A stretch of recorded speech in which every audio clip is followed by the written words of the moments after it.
Mis padres declararon en el tribunal, esas lujosas villas en Cancún son nuestras. Mi madre dijo, fría, cortante, ella no vale ni un solo centavo. El juez abrió mi carta. Hizo una pausa. Sonrió con sarcasmo. Una risa corta fría, resonando como metal al chocar contra el suelo. Pronunció cada palabra como si fuera un corte, oh. Así que realmente no tienen ni idea. Sus rostros se quedaron sin color. En el tribunal, mi padre se puso de pie y declaró, fría como el hielo. Esas mansiones de la zona hotelera son nuestras. No se merece ni un centavo. Mi madrastra asintió con esa sonrisa falsa que ha perfeccionado para los clientes de la alfombra roja. Mi hermanastro, el exitoso abogado inmobiliario, sonrió con aire de suficiencia, como si ya hubiera ganado. El juez abrió el grueso sobre que acababa de entregarle. Pasó unas cuantas páginas, se detuvo y los miró directamente. Una risa corta y metálica escapó de su garganta, tan aguda como para cortar cristal. Bueno, así que ustedes realmente no saben nada de nada. La sala se paralizó. La sonrisa de suficiencia de Claudio se borró de su rostro. Las uñas cuidadas de Paulina se clavaron en la barandilla de madera hasta que sus nudillos se pusieron blancos. La mandíbula de papá se tensó tanto que pensé que podría romperse. ¿Y yo? Soy Sofía Elizondo, expiloto de helicópteros de rescate de la Secretaría de Marina, y ahora dirijo una empresa de alquiler de yates de lujo en Cancún. De pie en esa gélida sala del tribunal, finalmente sentí que el aire llegaba de nuevo a mis pulmones después de casi un año de ser asfixiada por mi propia familia. Esa única risa del juez. No fue de alegría. Fue el sonido de cada mentira que habían construido derrumbándose en tiempo real. Pero antes de ese momento, antes de que su imperio de codicia se convirtiera en polvo delante de todos, estuvo la llamada telefónica que nunca quise recibir, el funeral al que casi falto y los papeles falsificados que intentaron borrarme del único hogar que había tenido. Si alguna vez te han traicionado las personas que comparten tu sangre, si sabes lo que se siente al luchar contra tu propia familia por lo que es tuyo por derecho, quédate hasta el final. Deja un comentario con la ciudad desde la que estás viendo esto y dime, ¿alguna vez has tenido que llevar a tus propios padres a juicio? Porque esta historia va a pegar fuerte. El sol teñía el agua de un naranja sangriento cuando mi teléfono empezó a vibrar como si intentara saltar de mi chaleco salvavidas. Estaba al timón de un Sunseeker de 80 pies, llevando a un grupo de criptomillonarios de regreso de Playa del Carmen a la Bahía de Mujeres. Ignoré las 3 primeras llamadas. A la quinta, le entregué el timón a mi primer oficial y entré en el salón. Hospital Galenia. Señorita Elizondo, soy el doctor Pérez. Lo siento, su abuela, Beatriz Elizondo, sufrió un derrame cerebral masivo esta mañana. No sobrevivió. Las palabras golpearon más fuerte que cualquier ola que hubiera enfrentado en una maniobra de rescate de la Secretaría de Marina. Les dije a los invitados que el charter había terminado, pagué a la tripulación el triple para que se encargaran de la propina y puse proa al sur a máxima potencia. 4 horas después, estaba amarrando en el muelle privado de Isla Mujeres, todavía con mi uniforme endurecido por la sal. La casa estaba a oscuras, excepto por los focos que iluminaban las palmeras. El funeral ya había tenido lugar. A ataúd cerrado y solo por invitación, esa misma mañana. Damián, mi padre, estaba en la terraza con una guayabera de lino negro, bebiendo algo de color ámbar. Paulina, su segunda esposa, me dio 2 besos al aire en las mejillas como si estuviéramos en un almuerzo del club náutico. Ni una sola lágrima entre ellos. Pregunté por qué nadie me había llamado antes. Damián se encogió de hombros. Siempre estás en alta mar, Sofía. No queríamos sacarte de un charter de pago, añadió Paulina, con voz suave y dulce. Todo está arreglado, cariño. El testamento, las propiedades, todo. No tienes que preocuparte por nada. Simplemente vuelve a tus barcos. Esa frase se me clavó en la garganta como un anzuelo. De todos modos, entré en la villa principal. El aire olía a las gardenias de Beatriz y al leve olor a cloro que Paulina usaba para borrar todo rastro de ella. Las fotos mías con mi uniforme de la Marina todavía colgaban en el pasillo, pero los marcos habían sido movidos más abajo, como si alguien quisiera quitarlos de la línea de visión principal.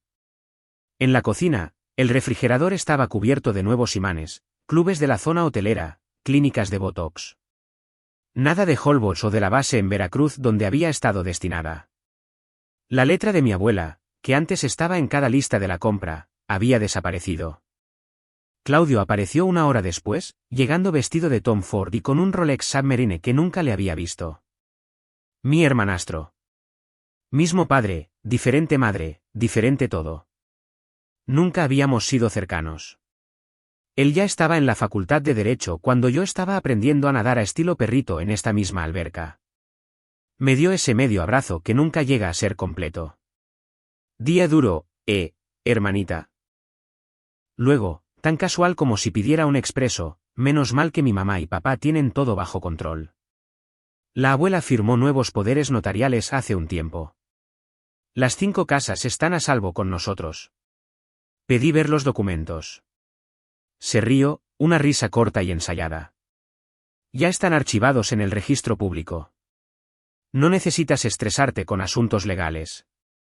A eso me dedico, ¿recuerdas?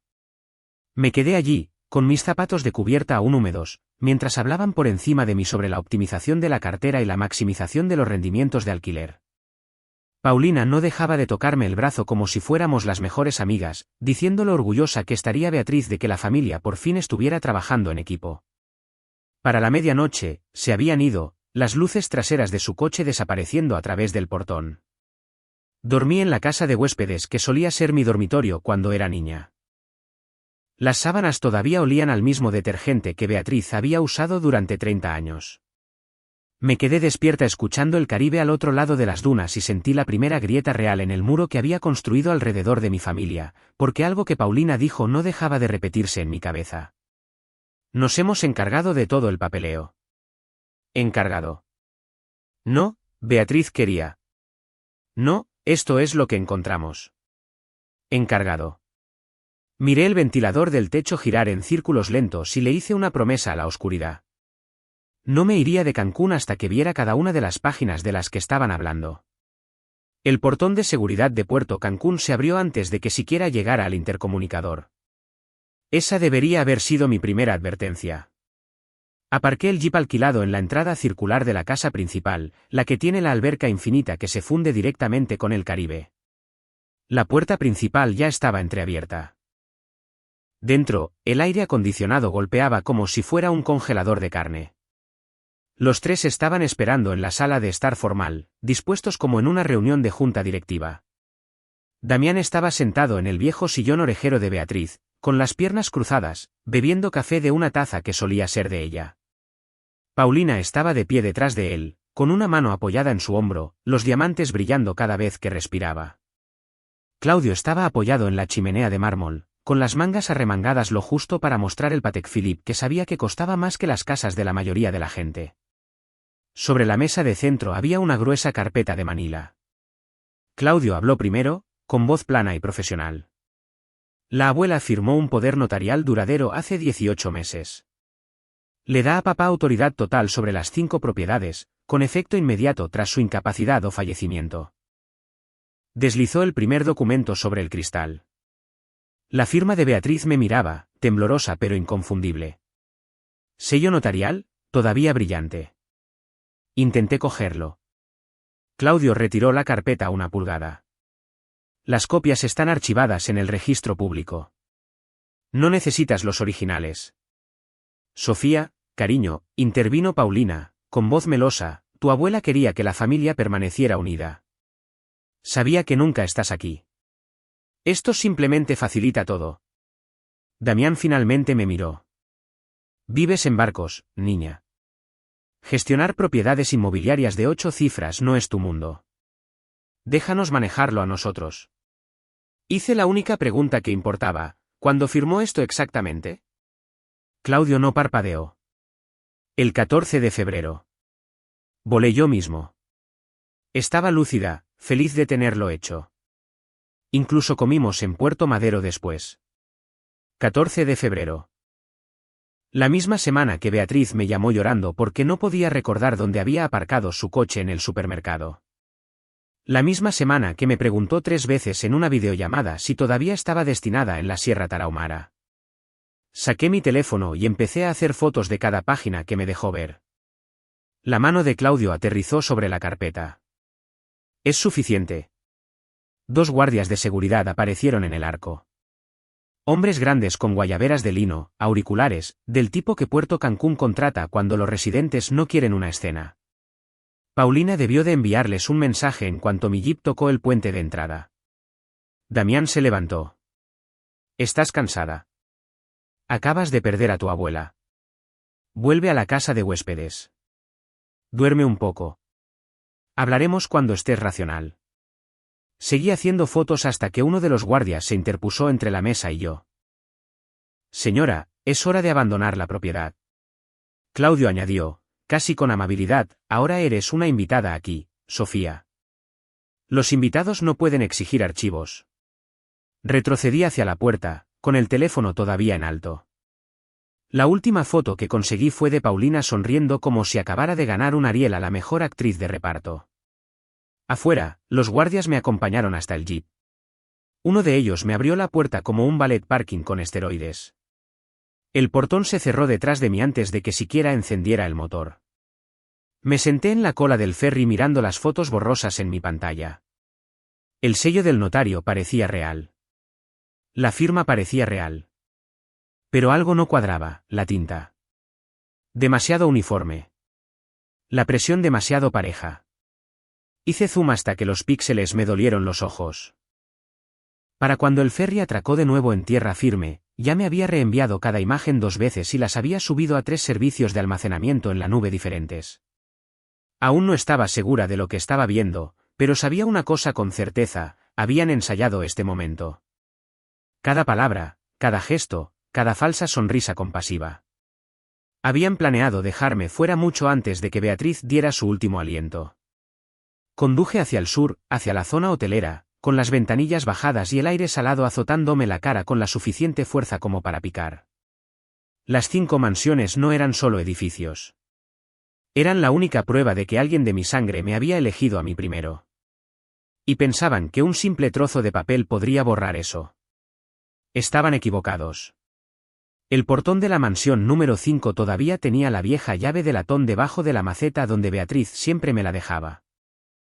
Entré, dejé mi bolsa de lona en el suelo de mármol y me quedé en la oscura sala de estar que olía exactamente a ella, gardenias, sal y el leve aroma a cedro del arcón que guardaba a los pies de la cama. Ni siquiera había encendido las luces cuando escuché 3 suaves golpes en la entrada lateral. Héctor Campos estaba en la terraza, sosteniendo una pequeña bolsa de plástico con una única memoria USB negra dentro. 70 y tantos, exagente federal, con el pelo al rape que se había vuelto plateado, y los brazos aún fibrosos por décadas de luchar contra el narco en la sierra. Había alquilado la número 4 durante 12 años y se había convertido en el guardaespaldas no oficial de Beatriz después de su primera caída. Me hizo jurar, dijo, con la voz baja, casi tragada por el oleaje, que solo le entregara esto a Sofía si algo le pasaba a ella. Dijo, tú sabes qué hacer. Tomé la memoria como si quemara. ¿Cuándo te la dio? Hace 3 meses. Justo después de salir del hospital la última vez. Tenía miedo, niña. Mucho miedo. Miró por encima de ambos hombros y luego desapareció de nuevo entre las palmeras sin decir una palabra más. Cerré todos los cerrojos, bajé las persianas antihuracanes hasta la mitad y me senté en la alfombra de la sala con mi portátil. Un archivo, sin nombre, solo una fecha de la primavera pasada. Hice clic en reproducir. La voz de Beatriz llenó la habitación, débil, temblorosa, pero tan aguda como siempre. Sofía, mi niña, si estás escuchando esto, es que ya no estoy. Escucha con atención. Después de mayo del año pasado, nunca firmé un solo papel que le diera a nadie un poder notarial. Ni a Damián, ni a Paulina, y desde luego, ni a Claudio. Lo pillé una noche hurgando en mi despacho con un escáner y una pila de mis cheques viejos. Me dijo que era para la declaración de impuestos. Yo sabía que no era verdad. Todas las 5 casas, las cuentas, el fideicomiso es tuyo. Rehice el testamento con una nueva abogada, Valentina Morales, en Cancún. Es honesta. Ella tendrá el original. No te fíes de nada que esté fechado después de eso. Intentarán decirte que perdí la cabeza. No lo hice. Te estaba protegiendo de la única manera que sabía. Te quiero más grande que el mar, mi niña. Vuelve a casa y lucha por ello. La grabación terminó con el sonido de su tos y luego un suave clic. La reproduje una y otra vez. Cada vez, sus palabras se grababan más profundamente en mis costillas. En algún momento, terminé en el suelo, con las rodillas pegadas al pecho y lágrimas calientes corriendo por mi cuello. No lágrimas de tristeza. Lágrimas de rabia. Del tipo que saben a metal. Abrí las propiedades de la memoria. El archivo había sido creado la misma semana que me llamó desde el hospital preguntando por qué su estado de cuenta se veía raro. La misma semana que Claudio había publicado historias de Instagram desde la zona hotelera con leyendas sobre cerrar grandes acuerdos inmobiliarios. Hice 4 copias de seguridad encriptadas, me envié una por correo electrónico con el asunto, Beatriz, no borrar, y escondí la memoria original dentro de la pata hueca de la mesa del comedor, exactamente donde ella solía esconder mis regalos de Navidad cuando era pequeña. Luego me senté en el balcón hasta que el cielo se tiñó del color de un moratón reciente. La casa de Héctor permaneció a oscuras, pero vi el brillo rojo de su cigarro moviéndose de un lado a otro en su patio. Me estaba cuidando, igual que la había cuidado a ella. Yo no era abogada. No era rica. No tenía un despacho elegante en el centro, pero tenía su voz en mi bolsillo, tan clara como una bengala en la noche, diciéndome exactamente quién era el enemigo. Y por primera vez desde la llamada en el yate, supe que ya no luchaba a ciegas.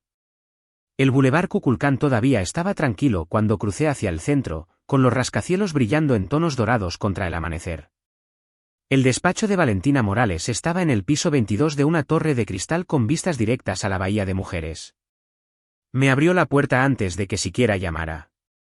Valentina ya estaba en su escritorio, con las mangas arremangadas, un café de olla humeante junto a una pila de carpetas más alta que mi antebrazo. 42 años, licenciada en Derecho por la UNAM, es fiscal federal que lo dejó después de demasiados tratos con juniors ricos. Beatriz la había encontrado a través de un juez jubilado en el que ambas confiaban. No perdió el tiempo con charlas triviales. Reprodúcelo de nuevo. Conecté la memoria a su MacBook. La voz de Beatriz llenó la habitación por 4ª vez esa mañana. Cuando terminó, Valentina se reclinó, con los ojos entrecerrados. La marca de tiempo del archivo está limpia, los metadatos intactos. Solo eso ya anula cualquier alegación de fabricación reciente. Abrió la primera carpeta. He conseguido todos los documentos notariales que Claudio Elizondo ha presentado en los últimos 24 meses. ¿Adivina qué nombre aparece como preparador en el poder notarial duradero? Tu hermanastro. 14 de febrero, el mismo día que dice que llevó a la abuela a comer a Puerto Madero. Deslizó un escaneo ampliado sobre el escritorio. La firma de Beatriz parecía perfecta. Demasiado perfecta. Se la envié al mejor perito calígrafo de México. Retirado de la AFI. Su informe llegó ayer. Señaló una línea resaltada. Sin variación en la presión del bolígrafo. 0 microtemblor. Los trazos están vectorizados, probablemente extraídos de viejas tarjetas de felicitación y reconstruidos en Adobe Illustrator. En términos sencillos, es un trabajo de Photoshop de 100 millones de pesos. El pulso me martilleaba en los oídos. Valentina no había terminado. Mientras eso se procesaba, me puse a buscar el testamento real. Beatriz me dijo una vez que nunca usaba las grandes notarías del centro porque todos juegan al golf con Claudio. Así que revisé cada pequeña notaría desde el centro hasta la zona hotelera. Abrió una segunda carpeta y colocó un único documento frente a mí como una mano ganadora de póker. Notaría en la avenida Tulum. La titular es una señora de 78 años que conoce a tu abuela desde 1974. Beatriz entró sola, perfectamente lúcida, 3 semanas antes del derrame. Firmó un nuevo fideicomiso revocable y un testamento. Todas las 5 mansiones, las cuentas de inversión, los derechos mineros en Zacatecas de los que nunca le habló a nadie va directamente a Sofía Elizondo. Sin contingencias, sin cofideicomisarios, sin Claudio, sin Damián, sin Paulina. Me quedé mirando la firma, temblorosa por la edad pero 100% real. El mismo bucle en la E, la misma cruz en la T que le había visto hacer en las tarjetas de cumpleaños toda mi vida. Valentina continuó, con la voz tranquila, letal. El Antiguo Testamento de hace 12 años tenía una cláusula de no impugnación. Este nuevo no la tiene porque Beatriz sabía que jugarían sucio. También añadió una cláusula específica: cualquier beneficiario que impugne el fideicomiso paga todas las costas legales de ambas partes y pierde todo. En Quintana Roo, eso es ejecutable a más no poder. Sacó una tercera carpeta, más gruesa, sellada con cinta roja de evidencia. Ya he presentado una petición de emergencia para congelar los 5 títulos de propiedad en espera de la impugnación testamentaria. El juez firmó la orden hace una hora. No pueden vender, refinanciar ni siquiera poner a la venta las propiedades hasta que esto se resuelva. Luego se inclinó hacia adelante, con los codos sobre el escritorio. Aquí está la opción nuclear, el Código Penal Federal. Fraude contra personas mayores, por más de 2 millones de pesos, es un delito grave. Añade falsificación de documentos, fraude notarial, posible robo de identidad. Estamos hablando de pena de prisión obligatoria. Puedo remitir esto a la Fiscalía General de la República hoy mismo, o vamos primero por la vía civil. Los desangramos económicamente y luego entregamos las pruebas, envueltas para regalo.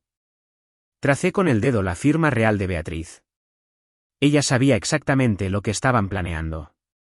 Valentina asintió. No estaba confundida. Estaba 10 jugadas por delante. Me sirvió un café del termo y me lo acercó. Tú decides, Sofía. Podemos presentar la sucesión sin escándalo e intentar llegar a un acuerdo, o entramos en el tribunal con todo el arsenal y los vemos arder. Bebí el café de un trago. Sabía a guerra. Con todo el arsenal, dije. Valentina sonrió por primera vez en toda la mañana. Una sonrisa aguda, satisfecha, la sonrisa de una fiscal que nunca perdió el gusto por ello. Entonces, vamos a arruinarles el año. La Suburban negra con los cristales polarizados empezó a aparecer en la marina la misma semana que Valentina presentó la congelación de emergencia. El mismo coche, un lugar diferente para aparcar cada día. Lo veía por el retrovisor de camino al gimnasio. Lo encontraba al ralentí frente a la cafetería en la marina. Era de aficionados, pero el mensaje estaba claro. Luego llegó el mensaje de texto de un número bloqueado a las 2:14 de la madrugada. Retira la demanda. Cancún ya no es lo suficientemente grande para los dos. Te veo. Hice una captura de pantalla, se la reenvié directamente a Valentina y concerté una reunión. Yo elegí el lugar, el muelle de combustible en la Marina Puerto Cancún después del cierre. Focos apagados, solo las luces de navegación rojas y verdes de los yates y el bajo zumbido de los generadores. Claudio llegó solo en su Porsche 911 blanco, con los zapatos tan brillantes como si nunca hubiera pisado la teca en su vida. Caminó por el muelle como si fuera suyo, con las manos en los bolsillos, esa misma sonrisa de suficiencia que llevaba el día que deslizó el falso poder notarial sobre la mesa. Hermanita, empezó, con la voz goteando la condescendencia de la alta sociedad. Estás jugando en una liga que te queda grande. La abuela estaba enferma. Firmó lo que le puse delante. Fin de la historia. Me quedé apoyada en la bomba de combustible, con los brazos cruzados. Me dijo en una grabación que nunca firmó nada después de mayo. ¿Quieres oírla? Su sonrisa vaciló. Esa grabación no prueba nada. Divagaciones de una anciana. De todos modos, le di al play en mi teléfono. La voz de Beatriz se oyó sobre el agua, clara y firme. Nombrándolo a él, nombrando el escáner, nombrando la mentira. Vi cómo la sangre abandonaba su rostro bajo las luces del muelle, vi cómo la sonrisa de suficiencia moría como un pez en las tablas. Cuando terminó, se recuperó rápidamente. La tecnología de vídeos ultrafalsos es impresionante hoy en día. Un juez se reirá de eso y lo desestimará. Me acerqué. Entonces explica el informe pericial que dice que tu poder notarial fue dibujado con un ratón, no con un bolígrafo. Explica el testamento real que te deja fuera por completo. Explica por qué estabas escaneando sus viejas tarjetas de cumpleaños a las 3 de la mañana. Abrió la boca, la cerró y miró hacia el aparcamiento como si estuviera calculando una salida. Fue entonces cuando Héctor salió de detrás de la tienda de artículos de pesca, moviéndose en silencio para ser un hombre grande. Se detuvo a 3 metros de distancia, con las manos vacías y una voz grave y autoritaria. Buenas noches, licenciado. La cabeza de Claudio se giró bruscamente. Héctor continuó, tranquilo. Ya le di a la licenciada Morales mi declaración jurada. Te vi entrar en la casa principal con una llave maestra a las 3:12 de la madrugada, exactamente 4 semanas antes de que Beatriz muriera. La cámara de seguridad de mi muelle captó tu matrícula. Todavía tengo el archivo. La compostura de Claudio se hizo añicos. Por primera vez en mi vida, vi miedo real en su rostro. Crudo, animal. Están de farol, escupió, pero su voz temblaba. Héctor simplemente sonrió como solo un exagente federal puede hacerlo. Pruébame en el tribunal, muchacho. He metido en la cárcel a peces más gordos que tú por mucho menos. Claudio dio un paso atrás, luego otro, y después se giró y caminó rápidamente hacia su coche. El Porsche salió rugiendo del aparcamiento, con los neumáticos chirriando sobre el pavimento mojado. Héctor esperó hasta que las luces traseras se desvanecieron. Contratará un abogado antes del amanecer. Probablemente intentará comprarme después. ¿Que lo intente?, dije. Héctor asintió una vez. Pasé 25 años persiguiendo narcos. Tu hermano es un aficionado jugando con cerillas. Acaba de encender la mecha él mismo. Nos quedamos allí mientras la marea golpeaba contra los pilotes. En algún lugar de la bahía, una boya sonaba, constante, implacable. Claudio había mostrado sus cartas.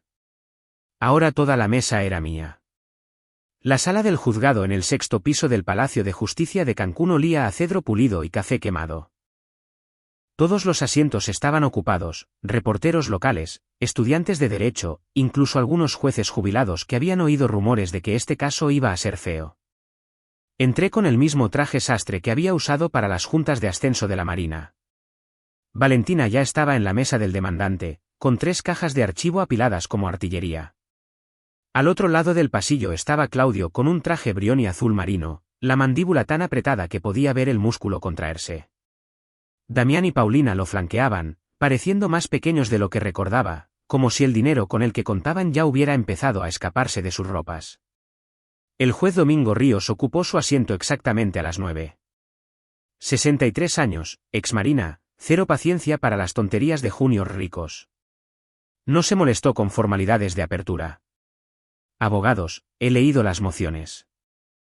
Esto es una impugnación testamentaria con acusaciones de fraude grave. Empecemos. Valentina se levantó primero.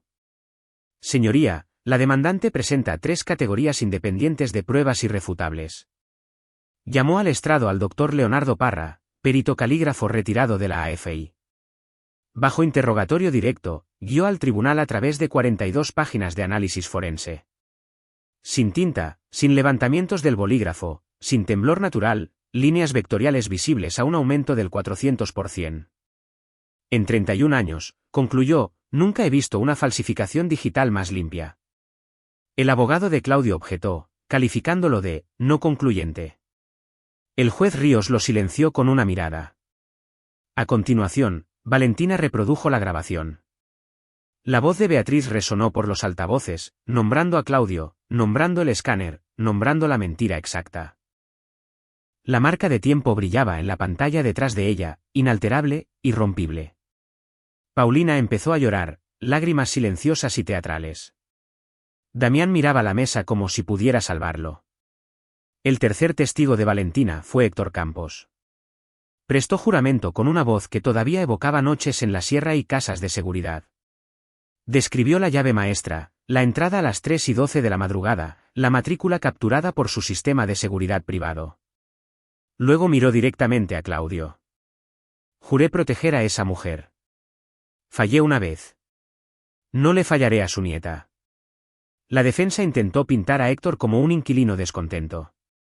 Valentina los destrozó en el contrainterrogatorio con su historial de servicio de 25 años y 4 condecoraciones al valor. El cierre llegó rápido. Valentina habló la última. Este no es un caso complicado. Es un caso de codicia. Los demandados falsificaron la firma de una mujer moribunda, intentaron robar 840 millones de pesos en bienes inmuebles y lo hicieron mientras ella todavía respiraba. Las pruebas son abrumadoras. La ley es clara. Devuelvan los bienes a su legítima propietaria y dejen que el sistema penal haga el resto. El juez Ríos se quitó las gafas, abrió la gruesa carpeta de pruebas una última vez y pasó al informe pericial. Hizo una pausa lo suficientemente larga como para que toda la sala contuviera la respiración. Luego levantó la vista, directamente hacia Damián, Paulina y Claudio, y soltó una risa corta y gélida que cortó el silencio como una cuchilla. Bueno, así que ustedes realmente no saben nada de nada. No levantó la voz. No lo necesitaba. Se ordena lo siguiente: el poder notarial duradero del 14 de febrero se declara nulo de pleno derecho por fraude en la ejecución. Las 5 propiedades se restituyen inmediatamente al patrimonio de Beatriz Elizondo y se distribuyen según el fideicomiso revocable válido ejecutado 3 semanas antes del fallecimiento de la causante. Única beneficiaria, Sofía Elizondo. Firmó la orden con un floreo. Además, de conformidad con el Código Penal Federal y disposiciones relacionadas, el secretario transmitirá el expediente completo, incluidas todas las pruebas, a la Fiscalía General de la República para una investigación penal inmediata sobre fraude contra personas mayores, falsificación y asociación delictuosa. Se levanta la sesión. El mazo sonó como un disparo de rifle. Claudio se abalanzó sobre su abogado, con la cara morada. Las lágrimas de Paulina se detuvieron en cuanto las cámaras se apagaron. Damián se quedó sentado, mirando la mesa, comprendiendo por fin que el dinero se había ido para siempre. Me quedé de pie mientras la sala se vaciaba, sintiendo el peso de cada mansión volver a asentarse sobre mis hombros, donde pertenecía. La justicia no se sintió dulce. Se sintió como oxígeno después de casi un año bajo el agua. Claudio estaba de pie en el juzgado federal de Chetumal con un uniforme de recluso que le quedaba enorme. El juez leyó la sentencia sin dramatismo: 48 meses en el penal, seguidos de 3 años de libertad condicional y una orden de restitución de 400 millones de pesos, solidaria y mancomunada. Tuvo que liquidarlo todo: el Porsche, el condominio en la zona hotelera, las cuentas en paraísos fiscales que pensaba que nadie podría encontrar. Los avisos de remate aparecieron en el Novedades de Quintana Roo durante semanas. A Damián y Paulina les fue peor en el caso civil. El jurado regresó en menos de 2 horas con un veredicto que les despojó de la mansión de Cancún, el Mercedes e incluso la colección de joyas de Paulina. La bancarrota llegó 6 semanas después. Lo último que supe es que estaban alquilando un departamento de 2 recámaras en un fraccionamiento modesto en las afueras, discutiendo sobre quién se había olvidado de pagar la luz. Vendí la propiedad de Puerto Cancún, la que más habían intentado robar, y usé cada centavo para crear el fondo de becas Beatriz Elizondo para familias de la Marina. La primera ronda de becas se entregó la primavera pasada: 20 hijos de marinos y personal naval que nunca pensaron que la universidad fuera posible. Sus cartas de agradecimiento están enmarcadas en mi oficina ahora, justo encima del escritorio que solía ser de ella. Las otras 4 casas siguen exactamente donde siempre han estado. Mantuve a los inquilinos a largo plazo con las mismas rentas que Beatriz cobraba hace 20 años. Algunos de ellos llevan allí desde que yo estaba aprendiendo a hacer bodysurf. Envían tarjetas de Navidad con fotos de sus nietos nadando en las mismas albercas en las que yo crecí. Bloqueé todos los números que alguna vez pertenecieron a Damián, Paulina o Claudio. Ni correos electrónicos de enfado. Ni mensajes de cumpleaños. Ni un: por favor, dejemos esto atrás. No respondí a la única carta que Claudio envió desde la cárcel. No lo necesitaba. Algunas puertas no están destinadas a permanecer abiertas. En las noches despejadas, subo en el ascensor hasta la azotea del penthouse de Isla Mujeres, el que ella siempre llamó nuestra casa del cielo. La ciudad brilla abajo como diamantes esparcidos sobre terciopelo negro. El Caribe respira lento y constante más allá de las dunas. Pienso en la chica que solía llevar rescatistas a mares con olas de 20 metros, que pensaba que familia significaba para siempre, pasara lo que pasara. Esa chica aprendió la verdad más dura que se puede aprender: la sangre no siempre es más espesa que la codicia. Algunas relaciones nacen rotas. Intentar arreglarlas solo te hiere más profundamente. ¿Cortarlas por completo? Eso no es ser frío. Es supervivencia. Y si estás leyendo esto, si estás sentado ahí ahora mismo preguntándote si deberías seguir dando una oportunidad más a las personas que siguen quitándote pedazos, escucha a alguien que ya ha sangrado por ello. No le debes tu futuro a los crímenes pasados de otra persona. No le debes el perdón a gente que nunca lo pidió. Te debes a ti mismo la misma lealtad feroz que Beatriz me demostró. Del tipo que dice, hasta aquí, y ni un paso más. Recuperé 5 casas y 840 millones de pesos. Pero la verdadera victoria no fue el dinero. Fue la mañana en que me desperté y me di cuenta de que podía respirar sin esperar la próxima traición. Esa es la herencia por la que vale la pena luchar. Así que lucha limpio, lucha con inteligencia, y cuando ganes, no mires atrás. Porque la vista hacia adelante es final, completa e innegablemente tuya. Gracias por ver este vídeo. No olvides darle me gusta y suscribirte al canal de Secretos Revelados para no perderte las últimas historias emocionantes.